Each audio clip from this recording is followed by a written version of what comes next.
Siap Ibu dengar laporan dari ketua kelas. Kamu tadi bertengkar ya dengan Iko gitu. Kenapa kesal Sam?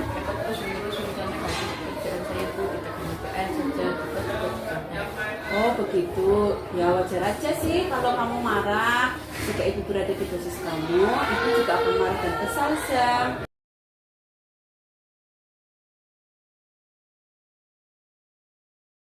Assalamualaikum warahmatullahi wabarakatuh. Waalaikumsalam warahmatullahi wabarakatuh. Alhamdulillahirobbilalamin wa bihi nasta'in wa ala umuri dunya waddin wassalatu wassalamu ala asyrofil anbiya'i wal mursalin wa ala alihi washabihi ajmain. Amma ba'du. Yang terhormat kepada Ibu Kepala Sekolah, yang terhormat untuk Bapak Ibu Guru SD Negeri Batu Pinang 1, dan tidak lupa juga untuk segenap TU atau juga tenaga administrasi yang saya banggakan. Pertama-tama marilah kita panjatkan puja dan puji syukur kehadirat Allah Subhanahu wa taala, yang mana alhamdulillah pada pagi hari ini kita semua dapat berkumpul dalam acara diseminasi budaya positif yang saya peroleh dari modul guru penggerak. Baik Bapak Ibu, mengingat dan menimbang, saya langsung saja untuk menyampaikan dari budaya positif tersebut. Penyebaran pemahaman dan pengalaman penerapan budaya positif.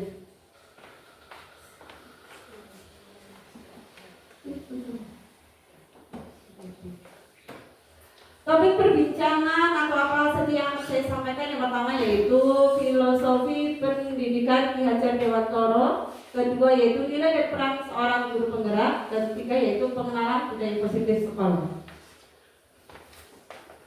Filosofi pendidikan Ki Hajar Dewantoro. Baik Bapak Ibu, sebelum kita ke budaya positif, saya akan menyampaikan dahulu tentang filosofi pendidikan Ki Hajar Dewantoro. Ki Hajar Dewantoro menjelaskan bahwa tujuan pendidikan yaitu menuntut segala kodrat yang ada pada anak-anak agar mereka dapat mencapai keselamatan dan kebahagiaan yang setinggi-tingginya, baik sebagai manusia maupun sebagai anggota masyarakat. Ilustrasi yang disampaikan oleh Ki Hajar Dewantoro yaitu dalam menuntun laku dan pertumbuhan kodrat anak, Ki Hajar Dewantoro mengibaratkan peran pendidik seperti seorang petani atau tukang kebun. Anak-anak itu seperti biji tumbuhan yang disemai dan ditanam oleh pak tani atau pak tukang kebun di lahan yang telah disediakan.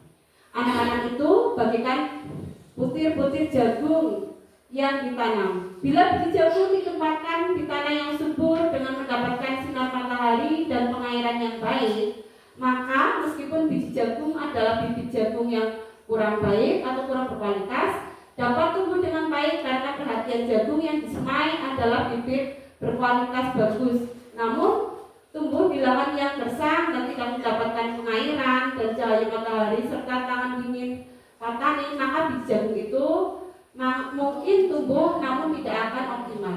Jadi di sini yang diilustrasikan oleh Ki Hajar Dewantoro, kita sebagai seorang pendidik harus mampu untuk menumbuhkan atau membimbing anak-anak kita agar mereka bisa tumbuh sesuai dengan kodratnya, baik kodrat alam maupun kodrat seni. Nilai dan peran guru. Nilai dan peran guru, untuk nilai seorang guru yaitu kita harus mampu berpihak kepada murid, harus reflektif, mandiri, kolaboratif, dan inovatif. Sedangkan peran dari seorang guru yang pertama yaitu memimpin pembelajaran, coach bagi guru lain, mendorong kolaborasi, mewujudkan kepemimpinan murid, dan menggerakkan komunitas belajar.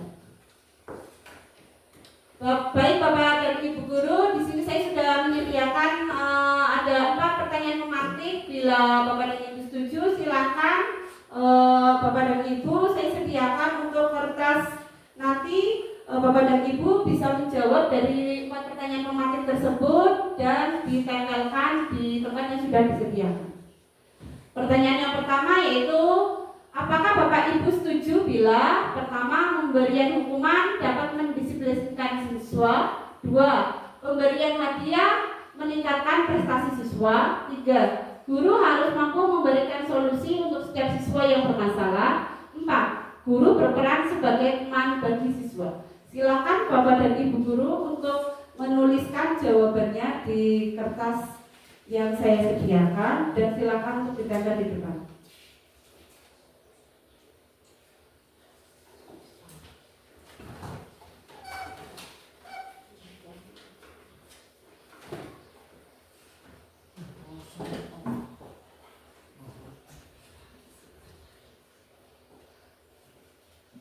Cuma nomor satu apa semuanya Bu?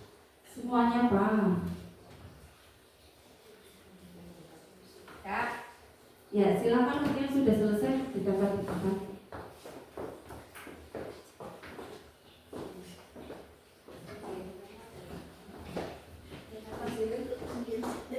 Kita semuanya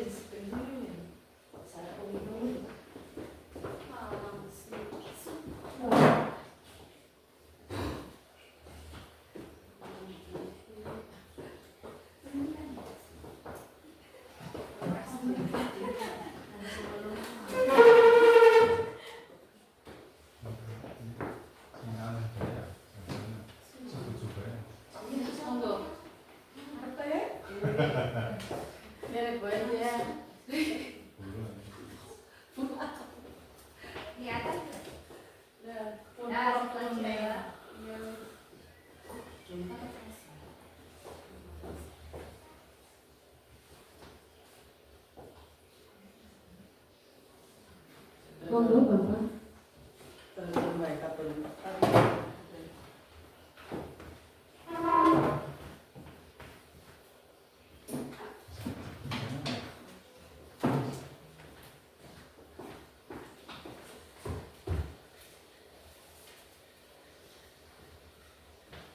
Baik, terima kasih untuk Bapak dan Ibu guru yang sudah berkenan untuk menjawab dari 4 pertanyaan tersebut.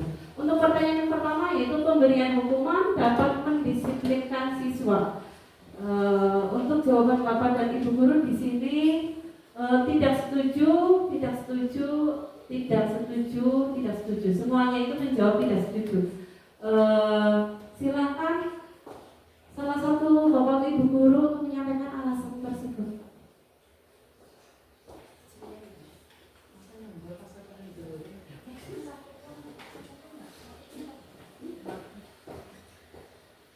Saya menjawab nomor 1 ya Bu.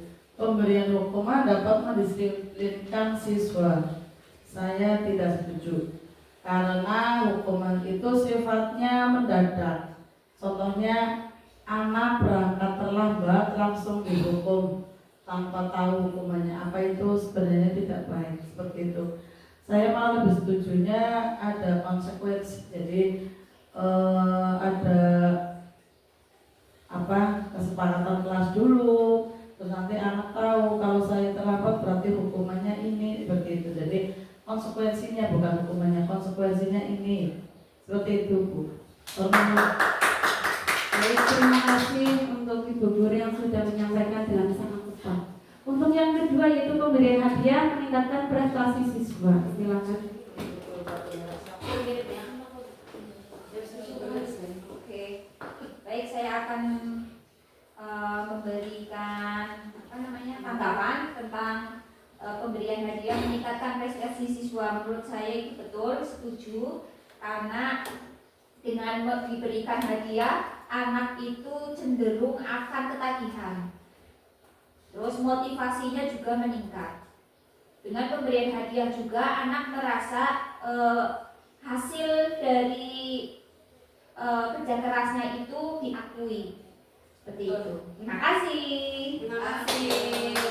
Ya, terima kasih untuk Bu Guru Kiki yang sudah menyampaikan dengan sangat bijak sekali ya Guru. Untuk pertanyaan ketiga, guru harus mampu memberikan solusi untuk setiap siswa yang bermasalah. Silakan untuk Ibu.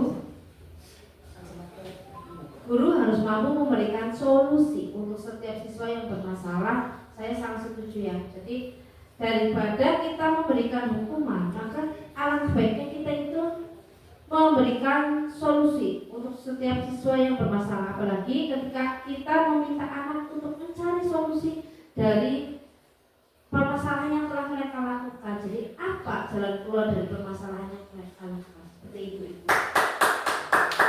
Baik, terima kasih untuk Bu Guru yang sudah menyampaikan tentang tadi pertanyaan yang dari nomor 3. Untuk pertanyaan keempat, guru berperan sebagai teman bagi siswa. Silakan untuk Pak Guru menyampaikan.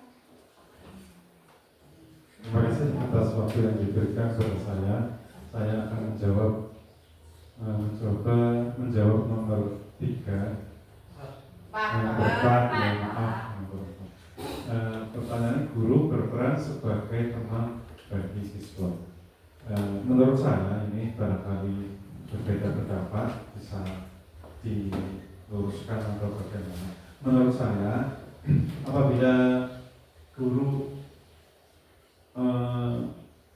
berperan sebagai teman, manakala siswa itu mendapatkan permasalahan ataupun apa, kalau kita mencoba pendekatan dengan murid, dengan seolah-olah atau berperan sebagai teman, maka murid akan mencoba untuk curhat ceritanya begitu, curhat sesuai dengan kenyataan yang terjadi.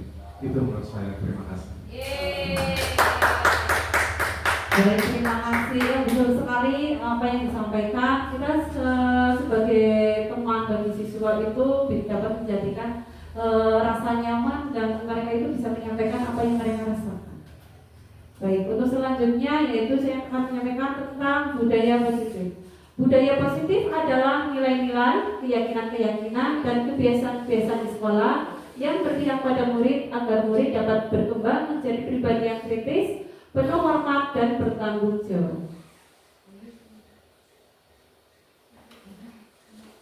Budaya positif di sini ada 6 poin. Yang pertama yaitu disiplin positif dan nilai-nilai kebajikan universal. Kedua, kebutuhan dasar manusia. 3, teori motivasi, hukuman, penghargaan, dan restitusi. Keempat, 5 posisi kontrol. Kelima, keyakinan kelas. Dan keenam, segitiga restitusi. Untuk yang pertama, disiplin positif dan nilai-nilai kebajikan universal. Disiplin positif, disiplin berasal dari kata disiplina yang artinya belajar. Disiplin mengacu pada disiplin diri yang memiliki tanggung jawab terhadap apa yang dilakukannya berdasarkan nilai-nilai yang diyakini. Disiplin positif menerapkan salah satu cara menerapkan disiplin yang bertujuan untuk menumbuhkan kesadaran serta memberdayakan peserta didik tanpa imbalan penghargaan, reward, atau ancaman atau hukuman. Sebagai pendidik, tujuan kita adalah menciptakan peserta didik yang memiliki disiplin diri sehingga mereka berperilaku mengacu kepada nilai-nilai kebajikan universal dan memiliki motivasi intrinsik dalam perubahan perilaku ke arah yang lebih baik. Nilai-nilai yang kebajikan yang disepakati bersama atas dari suatu bangsa, agama, bangsa maupun latar belakangnya. Contoh nilai kebajikan institusi atau organisasi yang pertama yaitu profil belajar Pancasila. Beriman dan bertakwa kepada Tuhan Yang Maha Esa, berakhlak mulia, berkebinekaan global, gotong royong, mandiri, kreatif, dan bernalar kritis. Mungkin Bapak dan Ibu guru sudah hafal semua tentang ini ya, lagu profil belajar Pancasila ya. Ya, baik. Hari ini kita akan menyanyikan lagu profil belajar Pancasila. 1, 2, 3. Belajar Pancasila, beriman dan bertakwa pada Tuhan Yang Esa dan berakhlak mulia, berkebinekaan global, gotong royong mandiri, kreatif dan bernalar kritis. Tepuk tangan untuk Bapak dan Ibu guru, sudah sangat semangat sekali untuk menyanyikan lagu profil belajar Pancasila. Mudah-mudahan kita semua bisa menerapkan atau menciptakan lingkungan sekolah kita sesuai dengan apa yang kita impikan, yaitu tentang profil belajar Pancasila. Baik Bapak Ibu dan Ibu guru, saya lanjutkan untuk contoh nilai kebajikan institusi atau organisasi. Yang kedua yaitu Primary Years Program atau PYP. Toleransi, rasa hormat, integritas, mandiri, menghargai, antusias, empati, keingintahuan, kreativitas, kerjasama, percaya diri, dan komitmen. Selanjutnya ada keterampilan hidup atau life skill. Dapat dipercaya, lurus hati, pendengaran yang aktif, tidak merendahkan orang lain, dan memberikan yang terbaik dari diri. Untuk selanjutnya yaitu nomor 2 ada kebutuhan dasar manusia. Kebutuhan dasar manusia itu adalah segala sesuatu yang kita lakukan untuk mendapatkan apa yang kita inginkan. Seluruh tindakan yang kita lakukan memiliki tujuan tertentu dan semua usaha terbaik yang kita lakukan adalah dalam rangka agar kebutuhan dasar kita terpenuhi dengan baik. Jadi kita sebagai manusia itu memiliki ada 5 kebutuhan dasar Bapak dan Ibu. Kebutuhan dasarnya ada apa saja di sini? Ada kebutuhan dasar bertahan hidup, kebutuhan dasar kasih sayang dan rasa diterima, ada penguasaan, kebebasan dan kesenangan.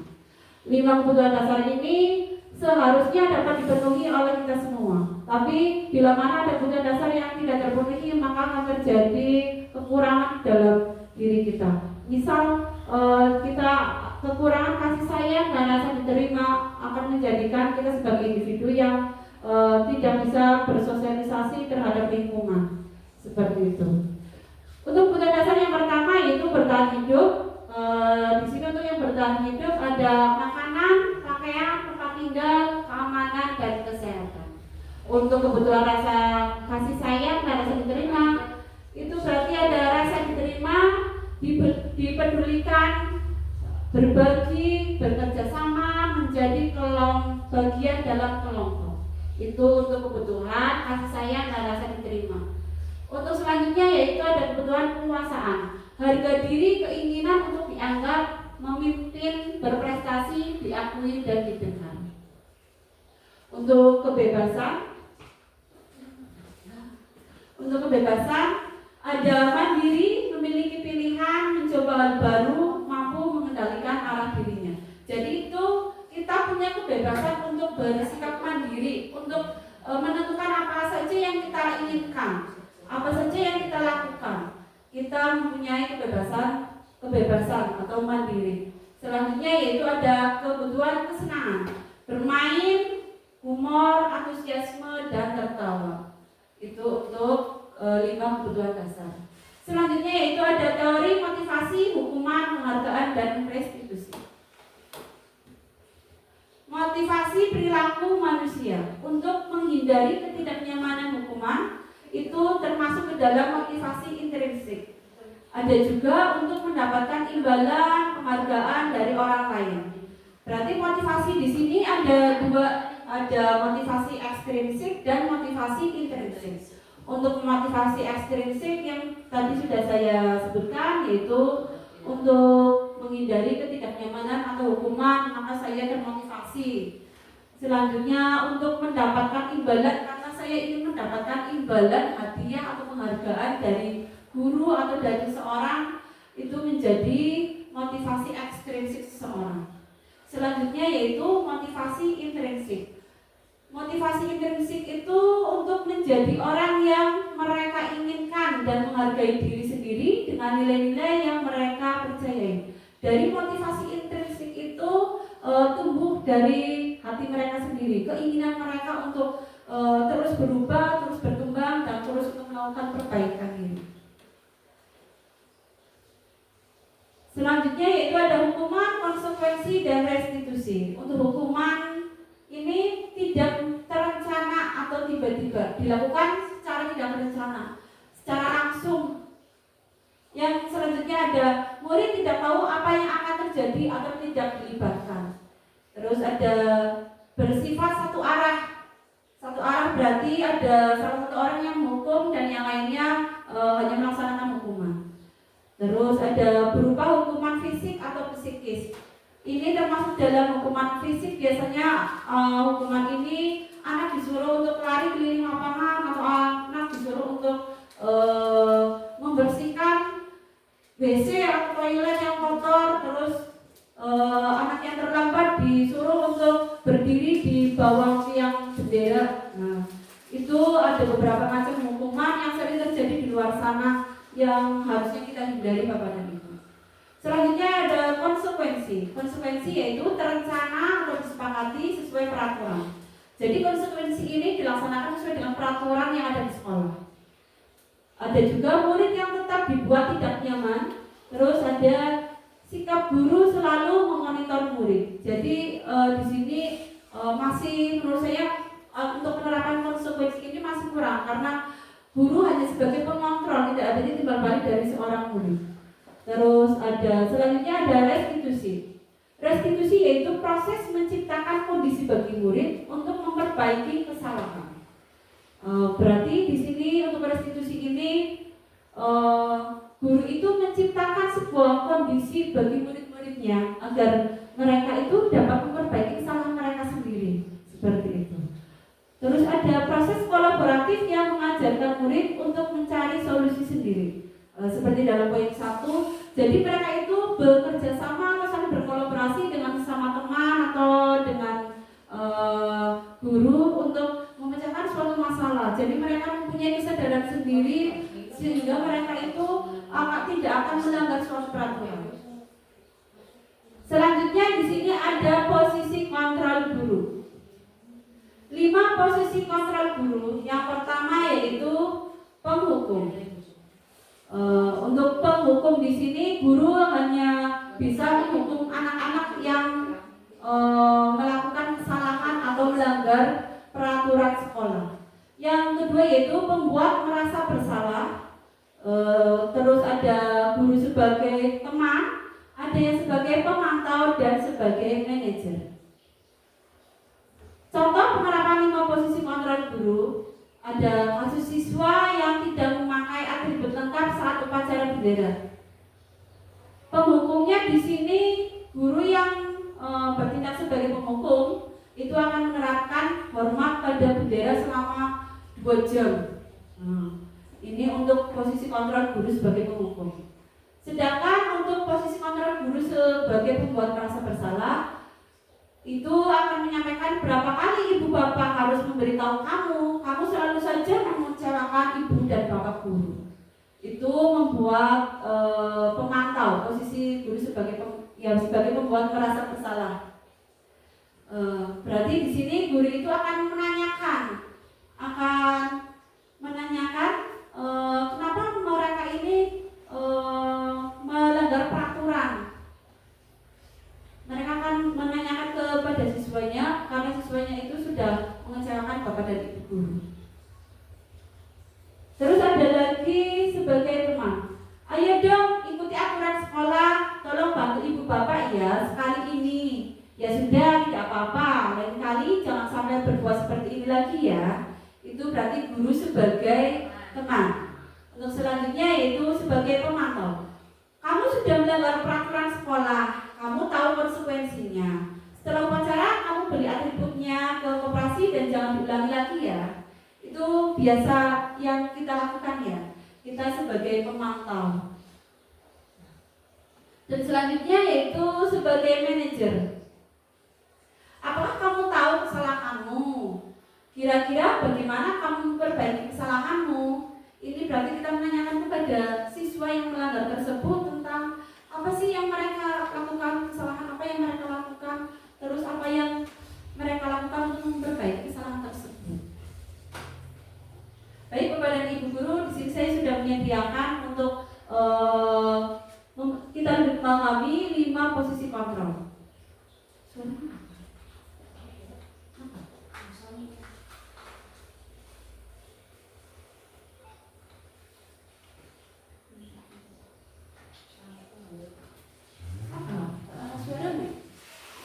Terima kasih.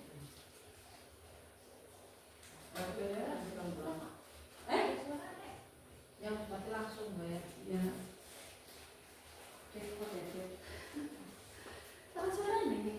Oh ini sih, ini dicek pas.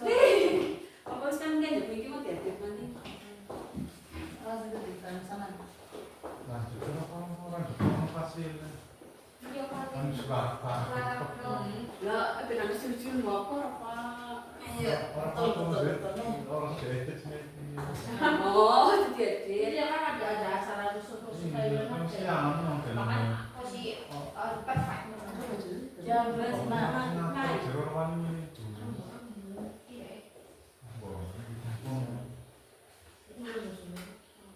Baru siapa kok? Baru siapa? Oh, si kabar itu.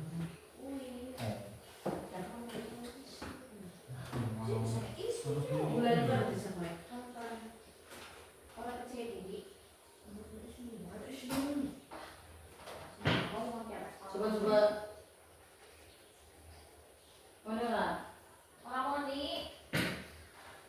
Si berarti pakai siu. Ya pakai. Ini kayak Salam bahagia Ibu dan Bapak Guru hebat dalam penerapan disiplin. mau kasih.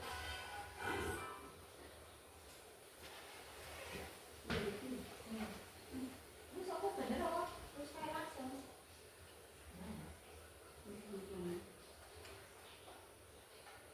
Di situ positif dari situ ya.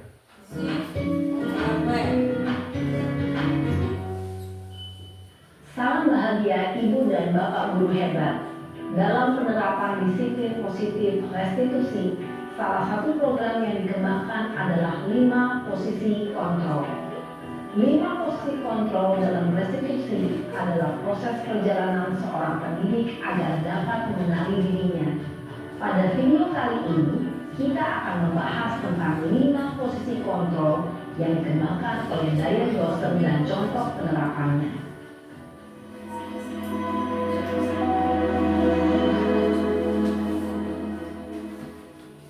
5 posisi kontrol itu adalah 1. Posisi penghukum, 2. Posisi pembuat merasa bersalah, 3. Posisi teman, 4. Posisi pemantau atau monitor, dan 5. Posisi manajer. Untuk lebih memahami kelima posisi tersebut, mari kita saksikan kasus Naren yang terlambat hadir 20 menit di sekolah dan melihat bagaimana kelima posisi kontrol dalam menghadapi masalah tersebut.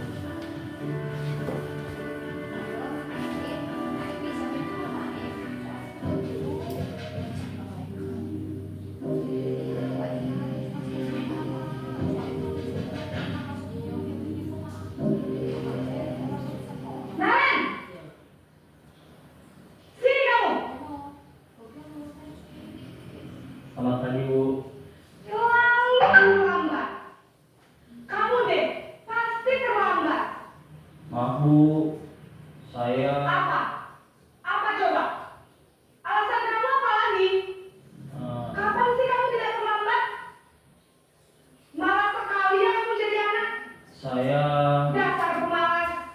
Gak kapok-kapok sih kamu. Sudah berapa kali terlambat? Sana, kamu keliling lapangan basket 2 kali. kenapa saya harus keliling lapangan basket, Bu? Kenapa? Kamu melawan ibu. Berani-beraninya jawab. Sudah terlambat, masih berani jawab pula. Sekarang, keliling lapangan basket 5 kali sekalian. Biar kapok. Cepat. Pergi sana ke lapangan basket. Posisi penghukum biasanya berbicara dengan nada tinggi, menghardik, menunjuk-nunjuk, menyakiti, dan menyindir. Hukuman bisa berupa fisik maupun psikis. Ibu dan Bapak Guru hebat, dampak yang terjadi pada murid ketika guru berada pada posisi penghukum adalah murid cenderung akan memberontak, bahkan menyimpan dendam.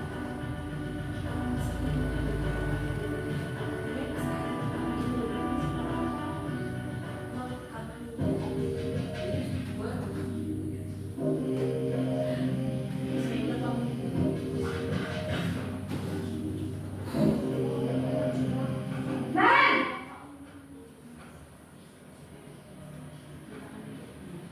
Selamat pagi, Bu. Naren. Kamu kenapa terlambat lagi, nak? Ya Tuhan, Naren. Kamu senang ya bikin ibu susah ya? Kalau kamu terlambat lagi, nanti ibu yang ditegur bapak kepala sekolah, nak. Disangka ibu tidak bisa membina kamu.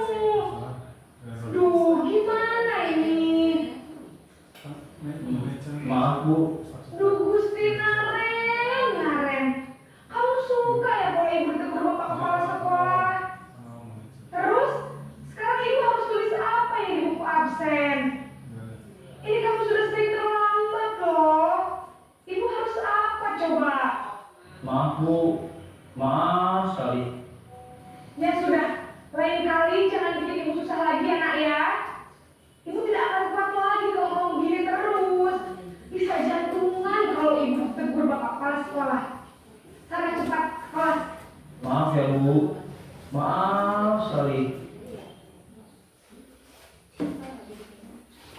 Posisi pembuat rasa bersalah berbicara dengan nada tenang, cenderung lembut, namun kata-kata yang diutarakan membuat murid merasa menjadi orang yang gagal, memandang buruk dirinya sendiri, merasa tidak berharga, dan tidak sanggup membahagiakan orang lain. Ketika guru mengambil posisi pembuat rasa bersalah, murid akan menganggap dirinya yang bersalah dan ia akan menyimpan emosi negatif tersebut di dalam dirinya.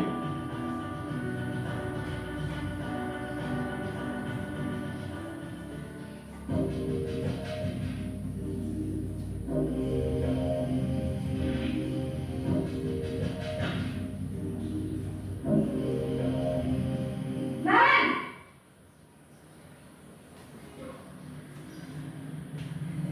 Selamat pagi, Bu.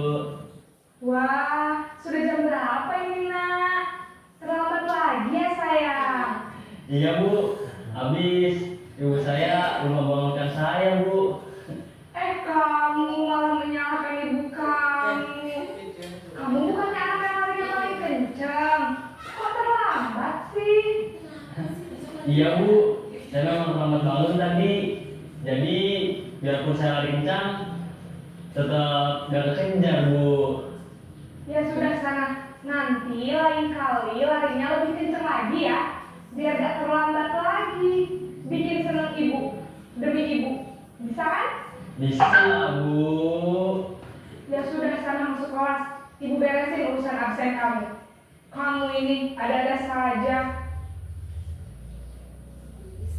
Dalam posisi teman, guru berbicara dengan nada suara ramah, akrab, cenderung bersendar gurau untuk menjaga suasana tetap santai. Murid akan merasa senang, aman, dan akrab dengan guru.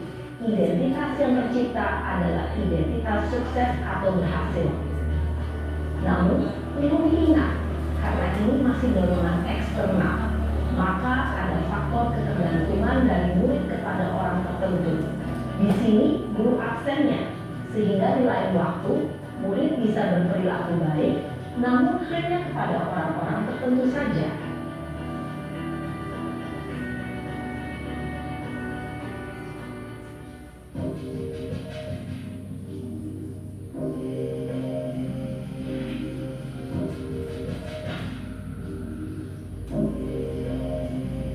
Nan!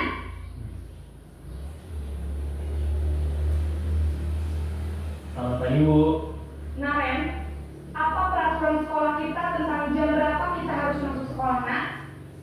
Kita harus di sekolah jam 7, Bu. Iya betul, sekarang sudah jam 7.20. Naren sudah tahu konsekuensinya jika terlambat hadir.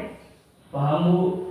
Saya harus tinggal kelas pas jam istirahat selama 20 menit. Iya benar, konsekuensinya demikian. Jadi nanti jam 9.30 pas istirahat, kamu harus tinggal di kelas, kerjakan tugas tambahan untuk ketertinggalan kamu, ya? Baik, Bu. Posisi pemantau mengandalkan penghitungan atau data untuk mengontrol murid. Guru mengarahkan murid berdasarkan peraturan dan konsekuensi. Seorang pemantau menunjukkan bahasa tubuh dan ekspresi wajah yang datar dan cenderung formal.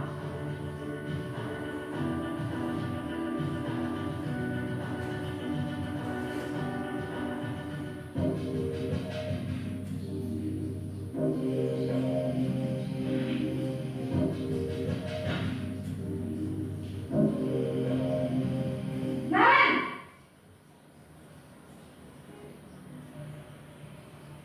Selamat pagi, Bu. Selamat pagi, Naren. Maaf, Bu. Saya terlambat. Iya, sekolah masuknya jam 7, sekarang sudah jam 7.20. Jadi sekarang bagaimana ini, Naren? Maaf, Bu. Saya lupa setel alarm saya semalam. Baiklah, menurut kamu, keyakinan sekolah yang mana yang perlu kamu tingkatkan? Menghargai diri sendiri dan orang lain mungkin, ya, Bu. Setuju. Jadi, apakah Naren meyakini prinsip saling menghormati tersebut? Iya, Bu. Saya meyakininya. Apakah Naren bersedia memperbaiki masalah keterlambatan ini? Bersedia, Bu. Bagaimana kamu akan perbaiki masalah keterlambatan ini?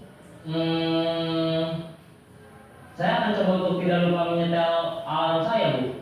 Baik, kalau kalian lupa menyetel alarm di rumah, ada orang yang kira-kira bisa bantu mengingatkan tidak? Ada, Bu. Kakak saya, Kak Emma. Ada lagi selain Kak Emma? Selain Kak Emma, ada ibu saya. Baik, jadi yang mengingatkan Naren adalah Kak Emma dan ibu kamu ya? Kira-kira akan mulai setel alarm kapan nih Naren? Setelah pulang sekolah, akan segera saya lakukan. Baik, jadi Naren akan setel alarm untuk bangun besok pagi dan akan diingatkan oleh kakak dan ibu dan Naren ya. Ada lagi yang mungkin perlu dilakukan Naren agar tidak terlambat bangun lagi? Tidak ada, Bu. Baik Naren, terima kasih untuk kerjasama kamu. Sekarang kamu perlu kembali ke kelas untuk belajar. Baik, Bu. Terima kasih. Posisi manajer adalah posisi kontrol yang disarankan untuk membimbing murid memiliki sikap disiplin yang positif, yaitu murid yang mandiri, bertanggung jawab, dan dapat memecahkan masalah. Tujuan dari posisi ini adalah agar murid dapat berefleksi atas tindakannya. Guru akan dengan tulus memberikan pertanyaan-pertanyaan bermakna, sehingga membuat murid dapat belajar dari kesalahannya dan mencari sebuah solusi untuk menyelesaikannya. Ibu dan Bapak guru hebat, setelah mengamati adegan kelima posisi kontrol tadi, kira-kira posisi mana yang paling ideal? Posisi mana yang dapat menunjang motivasi intrinsik murid? Ya, tentu posisi manajer. Posisi ini memang posisi ideal dan ingin dituju setiap pendidik. Pada posisi inilah, guru dapat menerapkan disiplin positif yang berpihak pada murid, yang memerdekakan murid. Perjalanan seorang pendidik tentunya tidak mudah untuk sampai pada posisi seorang manajer. Namun, tujuan kita pasti, yaitu menciptakan murid-murid yang mandiri, merdeka, dan bertanggung jawab. Semoga penggambaran 5 posisi kontrol yang telah diperlihatkan ini dapat menjadi ajang refleksi bagi kita semua, agar dapat terus mengasah dan menerapkan disiplin positif yang memerdekakan murid. Mari terus berlatih dan bersemangat. Selamat menerapkan. Salam dan bahagia Ibu dan Bapak guru hebat.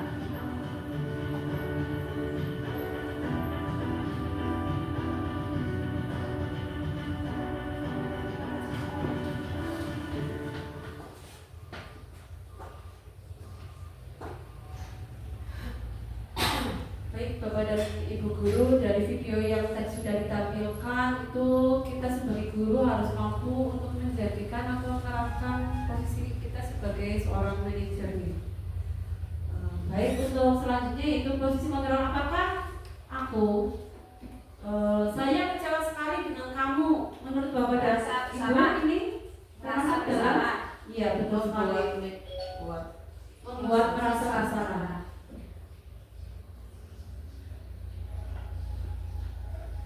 Selanjutnya, kamu tidak pernah benar melakukannya. Itu termasuk dalam apa? Kamu tidak pernah merasa bersalah. Merasa bersalah ya? Iya, berarti untuk merasa bersalah.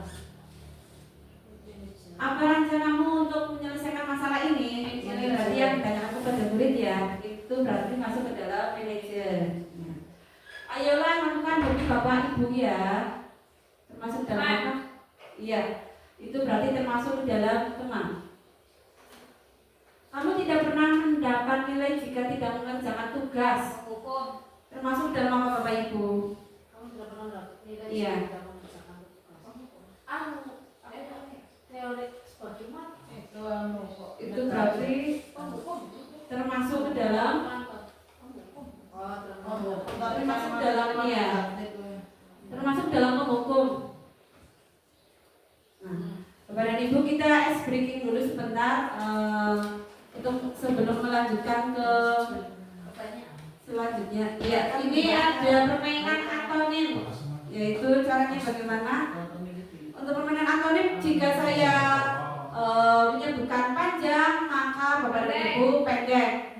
Jika saya pendek, maka langsung panjang. Tapi yang cepat nih, panjang langsung. Pendek panjang. Iya. Panjang, Kebalikannya berarti, Pak. pendek, panjang, pendek, langsung. Kebalikannya berarti ya. Ya, kebalikannya Antonin. Siap? Siap. Untuk tangannya silakan berada di ini. Nah, mulai G. Panjang, pendek, panjang, pendek, Panjang. langsung ya, langsung permainannya langsung. Biar cepat. Pendek, panjang, langsung. Iya. Ya. Lagi ya. Ya. Panjang, pendek, pendek, panjang. Pendek, panjang.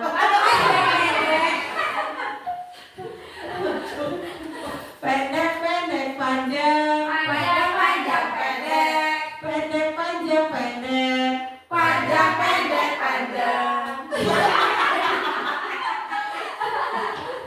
Yo, sekali lagi tapi yang lebih cepat lagi ya. Yo. Pendek, panjang, pendek, panjang. Berarti masih kurang konsentrasi. Sekali lagi, pendek, panjang. Pendek, panjang, pendek.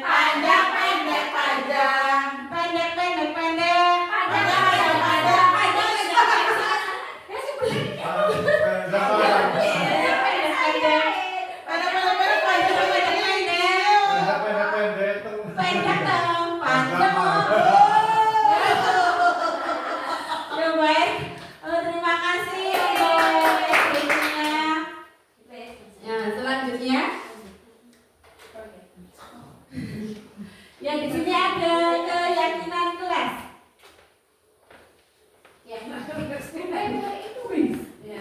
Ya, keyakinan kelas. Mengapa keyakinan kelas? Mengapa bukan peraturan kelas? Jawabannya yaitu apa Bapak Ibu? Kalau keyakinan kelas itu adanya Ya coba sampaikan. Kalau keyakinan kelas itu adanya kesepakatan. Tapi kalau peraturan itu hanya dibuat oleh guru. Ya betul sekali untuk guru. Ya untuk keyakinan kelas yaitu kesepakatan yang dibuat bersama antara guru dan siswa untuk menciptakan lingkungan belajar yang positif dan produktif di dalam kelas. Jadi guru dan siswa itu bersama-sama untuk membuat keyakinan kelas, kesepakatan kelas yang bagaimana sih yang mereka inginkan untuk kedepannya seperti itu, sehingga ketika ada anak yang melanggar itu mereka akan menyadari dengan sendirinya tanpa diminta oleh guru, mereka akan sadar bahwa mereka itu telah melanggar kesepakatan yang mereka buat sendiri. Selanjutnya yaitu ada peraturan kelas. Peraturan kelas di sini biasanya dibuat oleh guru tanpa melibatkan siswa. Jadi untuk peraturan kelas ini hanya guru yang membuat peraturan tanpa melibatkan siswa atau anak untuk menyampaikan apa yang mereka inginkan dalam kelas tersebut. Terus ada keyakinan kelas melibatkan siswa dalam proses pembuatan aturan, sedangkan untuk mereka merasa memiliki tanggung jawab bersama dan lebih termotivasi untuk mengikuti aturan yang mereka baru ciptakan. Ini ada keyakinan kelas lebih fokus pada nilai-nilai positif yang ingin ditanamkan seperti rasa hormat, tanggung jawab, dan kerjasama. Ini untuk fokus dari keyakinan kelas. Jadi mereka mempunyai rasa hormat, tanggung jawab, dan kerjasama mereka untuk menciptakan suatu keyakinan kelas yang mereka yakini bersama-sama dengan guru. Terus ini mendorong siswa untuk berperilaku baik secara intrinsik, bukan karena takut akan dinilai. Jadi mereka itu keyakinan kelasnya itu dilaksanakan bukan karena takut untuk dihukum, tapi karena mereka itu bertanggung jawab karena sudah membuat suatu keyakinan kelas yang sudah disepakati. Terus keyakinan kelas dibahas dan dipahami bersama sehingga siswa memiliki pemahaman yang lebih baik tentang alasan dibalik aturan. Terus hal ini membantu internalisasi nilai-nilai positif. Jadi nilai-nilai positif itu tumbuh dari hati atau dari diri mereka sendiri, karena mereka membuat suatu kesepakatan kelas, jadi mereka mempunyai motivasi untuk menjalankan keyakinan kelas tersebut sesuai dengan yang disepakati bersama. Kesimpulannya yaitu meskipun peraturan kelas tetap penting, keyakinan kelas memberikan manfaat lebih dalam menciptakan lingkungan belajar yang positif dan memotivasi siswa untuk berperilaku yang lebih baik. Jadi di sini kita sebagai guru ini harus mampu membuat keyakinan kelas. Pembentukan keyakinan kelas yaitu bersifat abstrak, berupa pernyataan universal dibuat dalam pernyataan positif sedikit saja agar sudah diingat sesuai dengan kondisi kelas dan sekolah sehingga mudah diterapkan. Semua warga sekolah dilibatkan saat membuat keyakinan kelas. Segitiga restitusi. Restitusi adalah proses menciptakan kondisi bagi murid untuk memperbaiki kesalahan mereka sehingga mereka bisa kembali pada kelompok mereka dengan karakter yang lebih kuat. Restitusi juga adalah proses kolaboratif yang mengajarkan murid untuk mencari solusi untuk masalah dan membantu murid berpikir tentang orang seperti apa yang mereka inginkan dan bagaimana mereka harus memperlakukan orang lain.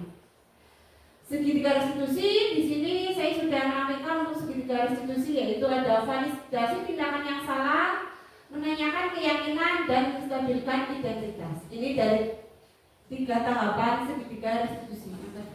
Nah, suatu proses dialog yang dijalankan oleh guru agar dapat menghasilkan murid yang mandiri dan bertanggung jawab.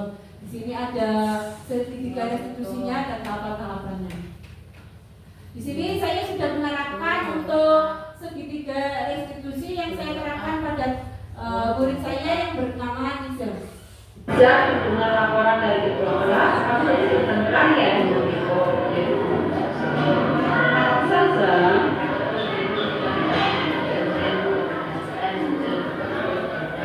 oh begitu, jawab aja sih kalau kamu marah, jika ibu berada di posisi kamu, itu jangan saja.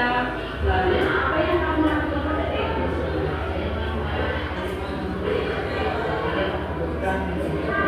Oh gitu, kamu berbuat seperti itu pasti ada alasannya kan?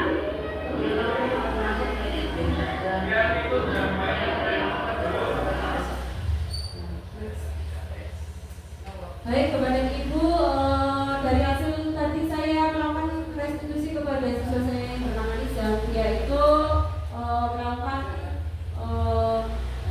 ada kasus Nizam, yaitu dia merasa tidak terima jika hasil kerja kerasnya itu dicontek oleh siswa lain. Jadi saya di situ saya menerapkan segitiga restitusi untuk melakukan dialog kepada Nizam dan mencari solusi atas masalahnya.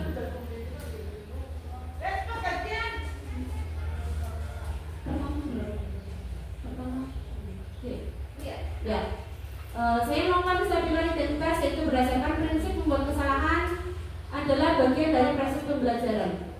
Berbuat salah itu wajar, tidak ada manusia yang sempurna. Ibu bapak juga pernah melakukan itu.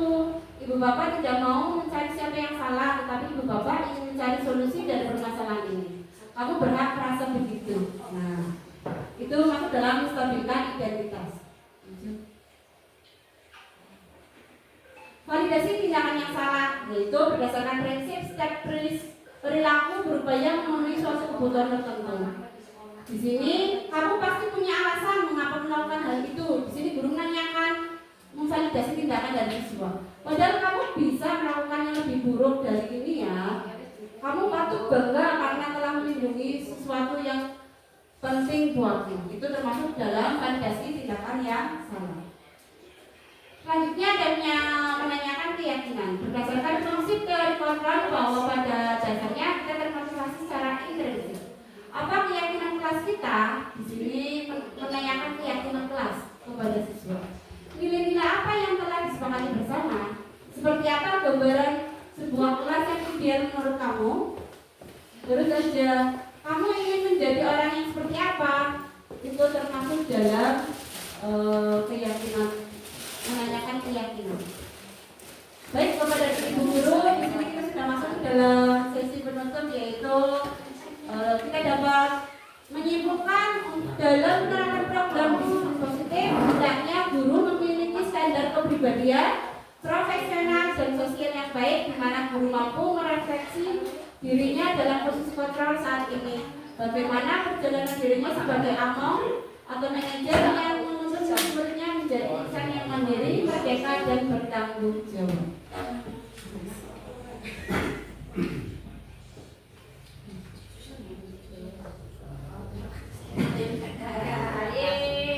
Baik, terima kasih Bapak dan Ibu guru yang sudah berkenan untuk mengikuti diseminasi disiplin positif.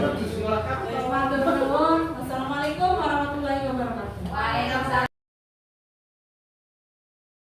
Assalamualaikum warahmatullahi wabarakatuh.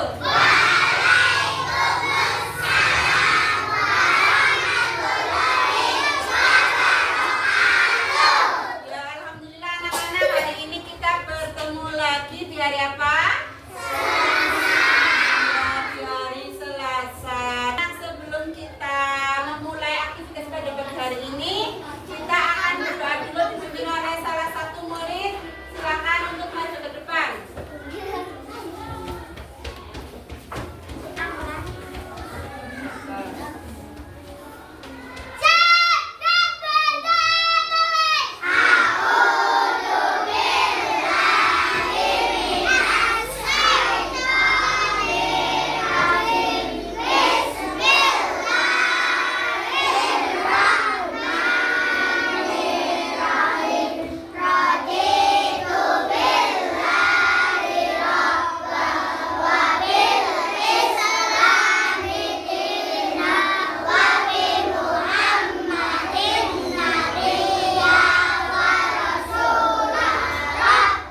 bagikan, silakan kamu isi ya. Bareng-bareng.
gedein lagi kecil sekali. Nah. Ya, jangan banyak-banyak. Ya, nanti kan digabung sih. Ya, kamu sini tulis, sing gede. Kalau sudah buat 2, 3 nggak apa-apa, nanti kita ditempel. Ya. Barang apa?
buang sampah sembarangan.